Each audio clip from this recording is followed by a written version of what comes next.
নমস্কার বন্ধুরা, আশা করি আপনারা সবাই খুব ভালো আছেন। কৃষ্ণার্জুন চ্যানেলের পক্ষ থেকে জানাই আপনাদের আন্তরিক স্বাগত। মানুষের ভাগ্য ঠিক কখন লেখা হয়, জন্মের আগে না জন্মের পরে? শ্রীকৃষ্ণ বলেছেন, মানুষের জীবনে যা কিছু ঘটে তা জন্মের আগেই নির্ধারিত থাকে। এটি কেউ এড়াতে পারে না। গরুড় পুরাণে বলা হয়েছে, জন্ম মৃত্যুর রহস্য থেকে শুরু করে বর্তমান জীবন কেমন চলবে তা সবই।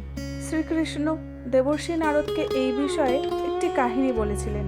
এক সময় দ্বারকা নগরীতে শ্রীকৃষ্ণ তার আসনে বসে আছেন। ঠিক তখন দেবর্ষি নারদ তার কাছে এলেন।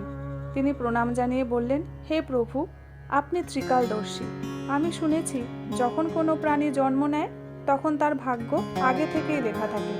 হে প্রভু, আমি জানতে চাই, মানুষের জীবনে যা কিছু ঘটে তা কি জন্মের আগেই নির্ধারিত হয় নাকি আগের জন্মের কর্মফল? আমরা কি আমাদের পরিশ্রম ও সৎকর্মের মাধ্যমে ভাগ্যকে বদলাতে পারি?